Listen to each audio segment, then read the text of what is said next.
Off. So thank you for taking the time to join me. More people coming in? Good. My name is John van Etten. I'm the Managing Director of Human Synergistics Office here in Germany. And this is one of our little Wednesday session calls. I had been doing these every Wednesday last year. We took a little pause on them, and this is our first session of kicking off the Wednesday call. So thank you guys for joining.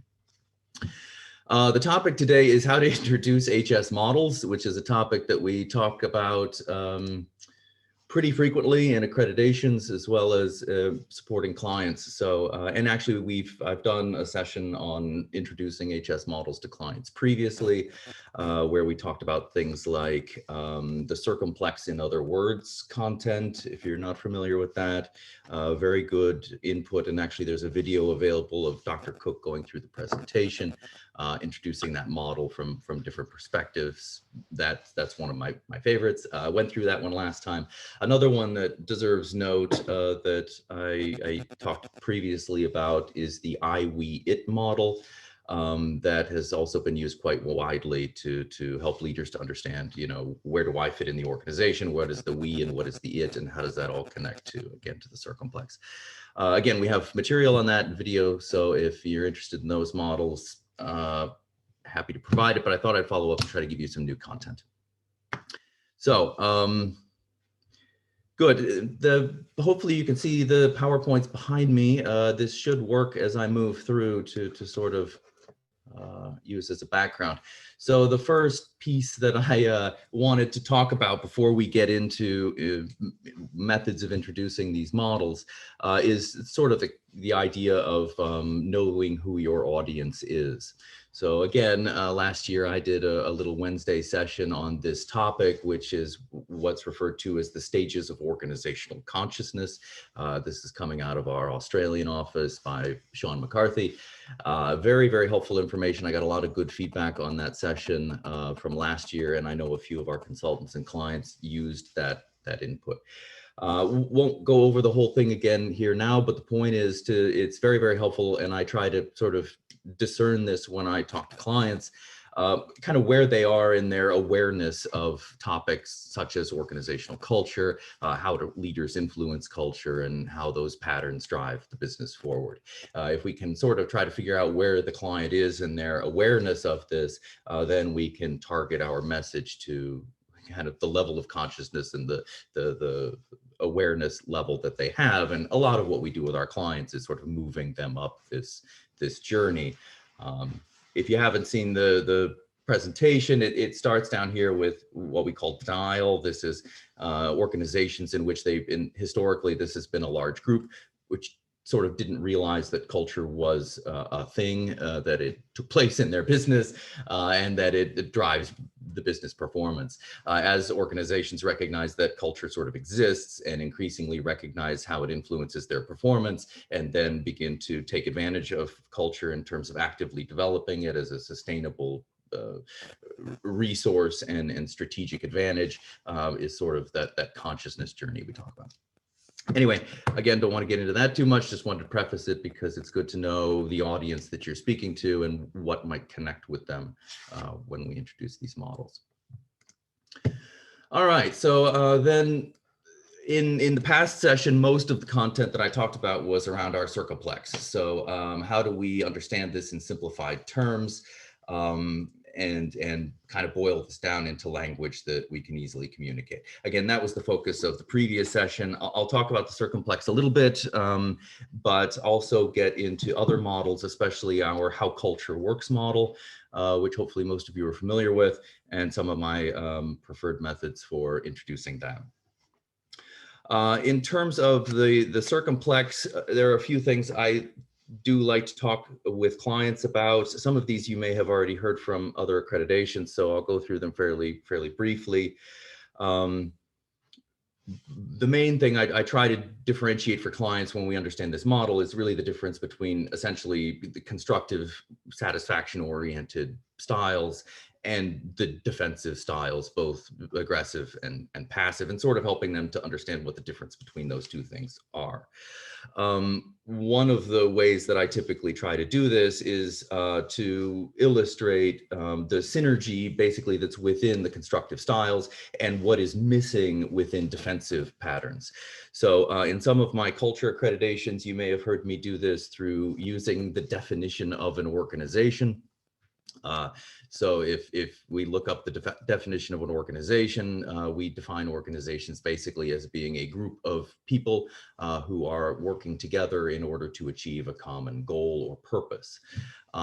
This is actually a fairly nice description of constructive behavior. We are, in terms of humanistic, encouraging, and affiliative behavior, we are a group of people collaborating and working constructively together in order to fulfill a shared goal and purpose, and that's referring more to achievement and self-actualizing kinds of task-oriented patterns. Once we start to move into defensive styles, I talk about the fact that we kind of lose half of that definition. Organizations with distinctly passive cultures are a collection of individuals, a collective of individuals, but what they tend to be lacking is sort of that focus and goal and coordinated effort in order to achieve a common goal and move things forward. It's similar with aggressive styles in terms of sometimes I'll say that, if you define an organization in terms of the red patterns, you get a collection of individuals working against one another to achieve their personal goals. So again, with aggressive patterns, you have that task and goal orientation, but lacking the interpersonal focus and ability to effectively collaborate, essentially. And I like that because the purpose of organizations, you can boil it down to that sort of collective group and therefore need for social behavior in order to achieve the purpose and goals. And that thereby, and this is again the point, the defensive patterns are sort of lacking in some way. They're missing a piece of this synergy. And that's again why we tend to find constructive behaviors, or one of the reasons they tend to be so effective is it's the combination of these two things. We perform best when we work together and we have a purpose to work toward. So this is getting to some of the kind of balance themes that were also talked about in the previous session. What I mean, and this was also in the Circumplex in other words. So this is things like the win-win perspective. So constructive patterns and cultures and behaviors are typically associated with win-win sorts of relationships. What is good for the organization is also good for the individuals within the organization.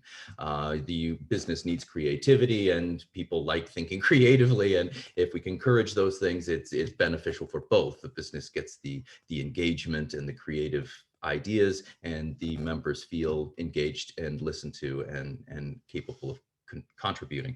When you move again into defensive styles, it becomes this sort of win-lose. I've talked about that before in terms of the kind of the balance themes, that constructive styles are sort of balanced. They're both task and interpersonal. Again, they're win-win in terms of their perspective. And the one that I will add, and if you're not familiar with, has to do with a concept that was very popular in the US around the 1980s, sort of a psychological idea. I don't know if I think there was a book entitled I'm Okay, You're Okay. And if you're familiar with that sort of concept, I believe the original idea was basically, and this is what we find as well, that people who maintain what we would describe as a positive opinion of themselves, I think I am a good person, a competent person, I am capable, and so on. And also at the same time, maintain a positive opinion of other people. I think other people are, again, capable, competent for the most part, trustworthy, and so on. That tends to be associated with constructive thinking and behavioral styles. These are actually items that were included in LSI 1 all the way back to the early 70s. What's interesting is as people begin answering those items out of balance, you begin to find defensive thinking and behavioral patterns in those individuals. So if the tendency seems to be that if I see myself as okay, but others are not, I see myself as competent and effective, but I suspect that other people might not be. This tends to lead to aggressive patterns of thinking where people begin to perceive a risk within others. I can do the job effectively. I have trust and faith in myself, but not necessarily in for example, the people whom I lead or my team. And therefore, not only do we start to think and behave in aggressive kinds of patterns, because I believe that my people will make these mistakes, I need to micromanage them, control the decisions that they make, use those sort of aggressive behaviors. But for those of you who are accredited in the impact tools, that tends to also kick off the leaders beginning to use restrictive or inhibiting strategies in how they lead people. Again, I think I can do it, but I'm concerned that my people cannot. So I begin putting in place controls and ways to constrain their sphere of influence, decision-making capabilities, autonomy, and so on. Similar but opposite, interestingly, with passive styles, right? In this case, it's sort of the I'm not okay, but you are. I don't think I am maybe up to the task or that I can do this effectively. My concern, my perceived risk is within myself, but I believe that my leader or the organization or the team that I work within is effective and competent and capable. And this begins to seem to encourage those passive patterns where I think other people are more competent essentially than I, so I begin to defer decisions to them and leave responsibility to others and wait for other people to approve my actions before I take action and so on. So in any case, I kind of like this I'm okay, you're okay concept. I've started using it in Circumplex accreditations, and it seems to connect with people fairly well and give a logical explanation of how we then fall into some of these styles.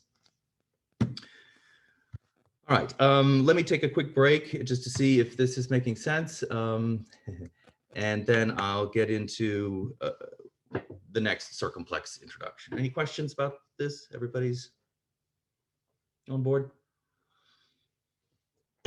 Okay. Again, these are, very oversimplifications. The people that I'm speaking to right now understand these tools in far more detail. So it's always a challenge for me. And it's one of the things I've always been trying to do in accreditations and in speaking with clients is to accurately boil these concepts down to something that is easier to grasp, but not inaccurate in terms of what we're actually assessing and measuring. Okay, the last point on the Circumplex I will reiterate is what we call the wall chart activity. And if I can stop my sharing, apologies. The wall chart activity you may have also been introduced to previously. I'm going to switch my background to try to show this to you. If you haven't, I'm going to give this concept to you as quickly as possible because I continue to find that this is, for many of our clients, and to be honest with you, from my side, the preferred method for introducing the Circumplex as a model, and especially for introducing things like culture and topics of leadership. So if you've gone through this, apologies, I'll try to do this quickly, but it's extremely effective. So the posters, if you will, behind me are basically, there are 12 of them, and we make these available across different languages. So hopefully you have them. If not, let us know. What they are is basically a list of items from the 12 styles of our model. The original purpose of this was to sort of test people's awareness when we were doing accreditation sessions in the US. And we would teach people the Circumplex, and then they would take a break, go out in the hallway, look at these posters up on the wall, and then try to identify which poster goes to which style on the model. Having said that, the way I typically use this, and a lot of our consultants do, is a little bit different and basically goes as follows. To introduce these tools, I always say that we need to start by asking. These are developmental instruments, so the whole foundation is why are we doing this? So usually, hopefully, we're having a discussion, for example, with the leadership team around why are we interested in culture? Where is this business going? What challenges are we experiencing right now?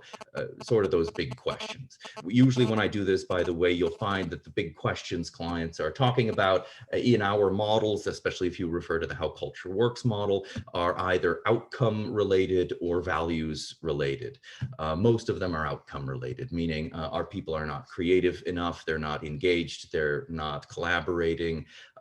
We have issues with diversity and inclusion, burnout, stress, communication, you name it. These are essentially performance outcome, well-being criteria in our models. That's usually the focus of these development initiatives based on KPIs as well, internal employee feedback and so on. The other topic, again, that typically should, if it doesn't kind of initially come up in these conversations, is values. Where is this business going? What's going to lead us forward? What are our values? How do we live those? How do we role model those as leaders? So once we start talking about what we need to achieve and what the goal is and where we're going, then I typically like to put these up on the wall, or again, this can be done pretty easily virtually. And I do this in Circumplex accreditations now. I take 2 minutes and read through the list of what these are. And then I ask people essentially, and when I do this with leadership teams, basically what I'm asking each individual to do is to have 2 positive votes and 2 negative votes. In the old days, we do this in, in paper form on the wall with stickers. Today, we can use a marked up PDF. You can also break your leaders into groups, virtual teams, and give them this to discuss and vote on. And each individual gets 2 positive votes. So which of these things that we're looking at on these posters is going to lead this business forward, help us to resolve the challenges that we're experiencing. What we're doing is sort of subtle. We're basically talking to the client at the point where they're focused, which is the purpose of this, and then introducing the concept, if you will, of behavior and culture somewhat subtly, right? So we're concerned about engagement. Let's look at these things and pick out for ourselves which of these 2 do we feel are most strongly related to engagement. If we could make this happen, we could understand that our people would be more engaged and motivated. And which of these things can we easily recognize is detracting from or would inhibit engagement? So again, sort of positive, negative votes. This can be done in a multitude of different ways. What I mean is when I do this with leadership teams, my best practice sort of technique is to try to split them into groups. And the reason for this, and we'll come to it, is that the feedback you're going to get is going to be pretty consistent. So you can help the client to sort of have a bit of an additional aha moment when they're doing this by breaking them into groups and actually giving them different objectives. So one of my favorites used to be break the leadership team into 2 groups. The first group should go through this and vote for the patterns that are consistent or inconsistent with our value statement. So really look at the mission, philosophy, and values of the business and which of these are consistent and promote those things and which are inconsistent. The second group is given a different task to identify which of these posters is helpful in inhibiting our performance. So whatever that KPI type criteria was, again, engagement, collaboration, diversity and inclusion, and so on.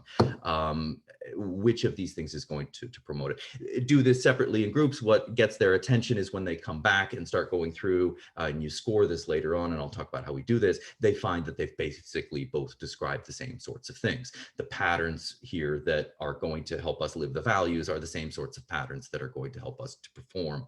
And that synergy is a very nice thing to demonstrate to clients. Another way to do this, by the way, is if the organization has, for example, siloing challenges or has gone through a recent merger and acquisition, you can subgroup the participants in that way, meaning let's get a team of people from the finance department, a team of people from the client facing different functional areas of the business, engineering, accounting, and so on, and then have them do the same exercise. And what you find is that everybody's describing the same sorts of things as being appropriate and ideal and help us to move forward. So again, it's very, very useful. It's sort of along the lines of an OCI ideal, but it's much quicker. And really the purpose is to introduce people to the concept of cause and effect relationships. And if we want to live the values, and if we want engaged, high-performing people, then we need to create the kind of environment and the kind of behavior that leads to that outcome. So I think a very nice way to introduce it. Once we collect the votes, to be honest with you, what I typically do is say, thank you very much. And now we're going to go over and I'm going to introduce human synergistics. So this is done before they have any real concept of kind of who we are. Then I'll give an introduction to myself and HS and the history of the business and the Circumplex model and rough concept of the styles. And then we'll go back and sort of score their feedback. Let's see what you voted for. And then you get to go around and sort of plot these feedbacks, scores, and votes on a little Circumplex, and lo and behold, you find that all of the positive votes are on your constructive styles and all of the defensive styles have have negative votes. It's a beautiful thing. It doesn't take very long. It allows the client, I mean, rather than us, which is one of the things we've learned, rather than HS or you trying to tell the organization or its leadership team that they should be constructive and this is what you need, they basically get to do it for themselves.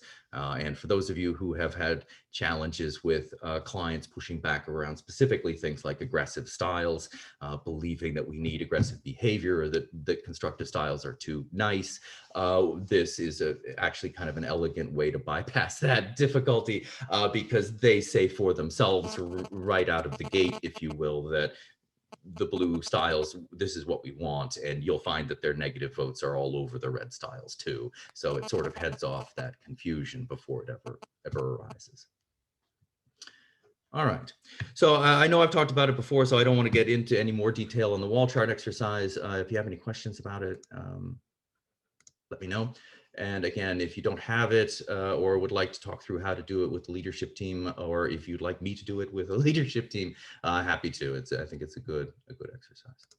All right, I'm going to try to switch my background back to the PowerPoint set.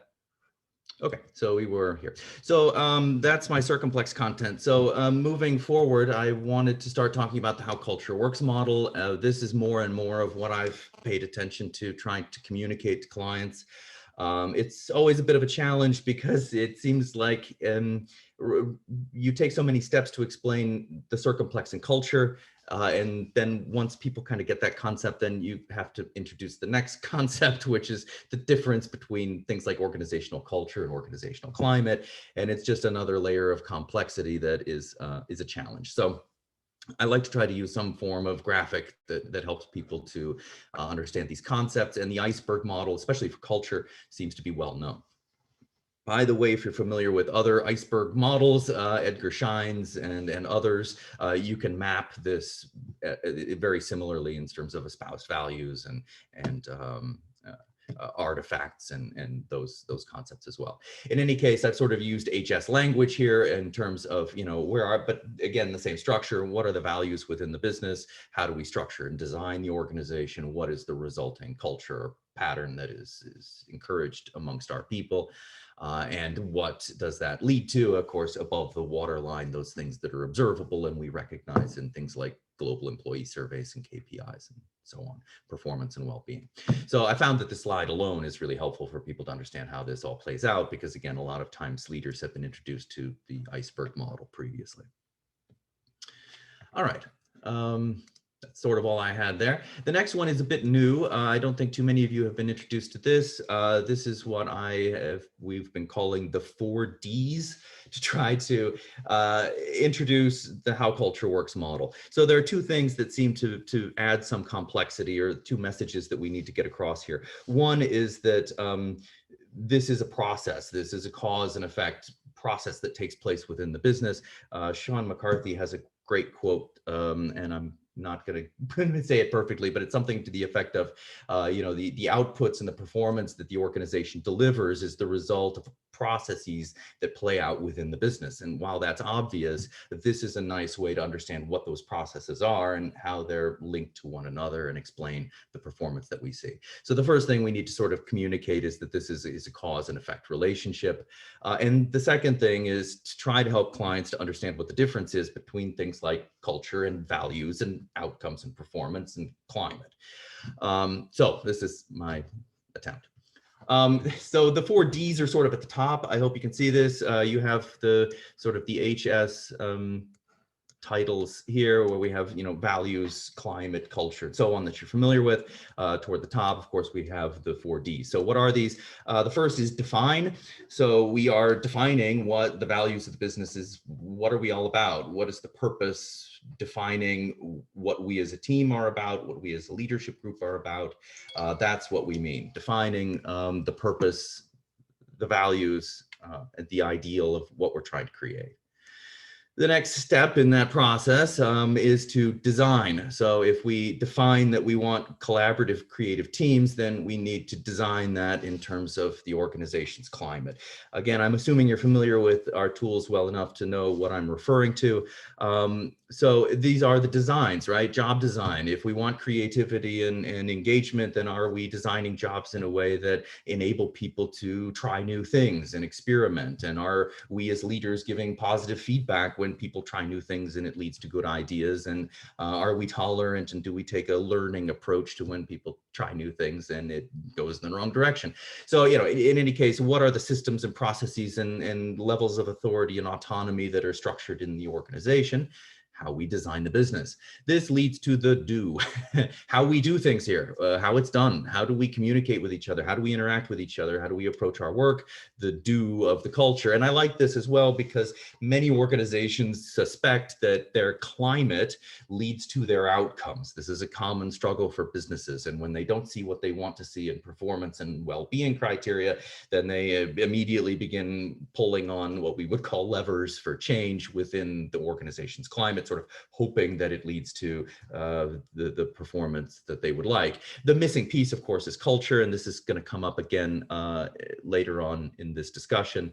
But the fact that this part of the model or this stage is defined by do, it sort of points out the fact that this is the process by which your people get things done. And I think that helps people to recognize that it's this that's driving your performance and well-being, and not directly climate, if that's fair.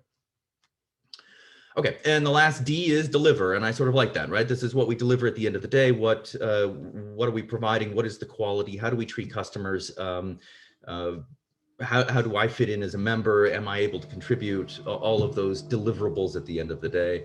Apologies for the background noise. So again, this is a nice, I think, a nice structure, because it also is beginning to introduce what are the differences between these stages. And if that makes sense to you in terms of a process, and sometimes it's nice to take leaders through this, right? What do you want in your business? Some of your values. How are you communicating that to your people? How are you encouraging it? How are you facilitating that? What do you as a leader personally do to encourage that? And then, do we see this playing out in our people? Is this actually the way we approach our work? And what kind of, you know, performance and well-being and so on do we see? It's nice to sort of map this out for clients so that they can see how it drives. And I always say that one of the real benefits of explaining climate versus especially culture and outcomes is that leaders sort of understand where they are in this system, and therefore what I can change and what is sort of beyond my reach. One of the things I talk to clients sometimes about is, if you really want to frustrate your leaders, make them responsible for outcomes that they can't directly influence, things like employee trust or engagement. You know, you cannot force or directly encourage in a way your people to trust you necessarily, but you can, as a leader here, create the kind of work environment that sends the message to people that they're included, they're valued, their contributions are welcomed. And that's the kind of environment where people feel secure, participative, and trust the leader and organization. Okay, so if that makes sense, then hopefully this will kick off the next couple of slides, which try to give us a dimension to understand. So again, boiling things down without hopefully getting to be too inaccurate here. So if we look at outcomes, so what is an outcome? If you sort of boil it down, I usually talk about these being well-being and performance criteria. That's sort of the broad two categories that we look at in terms of outcomes: well-being along satisfaction, engagement, level of stress, conflict, and so on, and performance, as you well know, things like ability to manage time, communicate effectively, solve problems, consider alternatives, long lists. In any case, one way, I mean, if you want to sort of boil it down to a dimension, effectiveness seems to work pretty well. Both well-being and performance can be boiled down in a way to effectiveness. It's not effective for our people to be stressed out and burning out. It's not effective for them to be in conflict with one another. It's not effective for our organization to have, you know, challenges and diversity so that people feel that they're not valued or not able to contribute. It's not effective for us to not be paying attention to clients, right? So that is in organizations and leadership teams are so focused on effectiveness and performance that it's nice to kind of clarify where that lives within, again, this model. As we move further back into the how culture works model, then we start getting into the circumplex or culture, at least at first. And again, if you boil down the circumplex to sort of its primary dimension, if you will, again, over gross simplification, but you get this constructive versus defensive, or satisfaction versus security oriented dimension, right? That's really sort of the primary again, dimension within our circumplex, and a good way to understand culture and values, because what we're talking about there is not performance, but really what's going on within your people. What do we value? What is that? And how do we live those values, interact with one another, and so on. So again, the final piece is climate. And again, when we look at climate, and if you're familiar with the impact tools, hopefully this connects.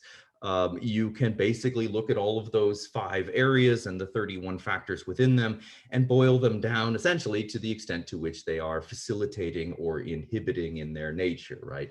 So for climate, we can look at those factors in terms of the extent to which they are encouraging and communicating to your employees or members the direction that the organization is going, what the goals are, what your job is, what your responsibilities are, what a job well done is. Those sorts of goal-oriented directive messages versus inhibiting messages in organizational climate and leadership, which are essentially kind of the opposite. Messages around what directions should not be pursued, what failures and mistakes should not be made, what is not your area of influence, what you should not get involved in, so on. Again, as you understand, I'm sure from accreditations, we need to use both of these things, but the balance with which organizations and leaders use facilitating and inhibiting strategies is dramatically predictive of the kind of culture that results in the kind of behavior, if we're thinking about the impact tools that we encourage as individuals and leaders. And it is that pattern that predicts the effectiveness and performance of your people. So I sort of like this. It gives people sort of one vertical dimension to understand the whole, each section of our model. It also seems to help them to understand where things are. You know, our KPIs and performance are here, and our leadership development is here, and our performance appraisals live here. And the thing that we maybe haven't been looking at is how we actually behave. This will come up again later. I think I mentioned that you typically find organizations are looking at most of these things, except for organizational culture, and that's kind of the incomplete perspective that makes it difficult for them to change culture and develop their business. All right, so that's the 4 Ds, and the way I've started to try to introduce those different sections, which leads me to the next way I have begun introducing those sections, and a nice exercise, by the way, to utilize with leaders and teams to see if this came across. So actually, you can use this exercise right after you've sort of introduced, for example, the How Culture Works model. So I've done this with several different organizations, and it's, again, a nice sort of like the wall chart exercise. It's quite a nice flexible exercise that you can do in different ways. So I'll try to point that out. The point is that we have 4 puzzle pieces, and each of them has some text in here. So I know these are a little bit hard to read. I'll just point out a few. So for example, the piece right above me, C, says inclusion and diversity plays an important role in meeting and anticipating the needs of our customers and achieving our overall vision. Here in B, we have our leaders work across functions and share information. We focus on recognizing and appreciating participation, regardless of where it comes from. Over here, we have it's clear that I am expected to participate, share my ideas and perspectives, and listen to others despite differences and learn from one another. So the point is that these are all sort of pieces. And one of the fun things you can do with clients is, again, they're usually aware of these things and have already kind of assessed and measured them. The trick is they may not be aware that these things are linked to one another in a cause and effect relationship. And that's precisely what we're trying to point out here. So these 4 puzzle pieces are sort of, one is values and one is climate and so on. And then we would provide these to, for example, a leadership team. And they're tasked with organizing this. What comes first? Where are the values? What is the piece that represents climate and leadership, and how that all plays out?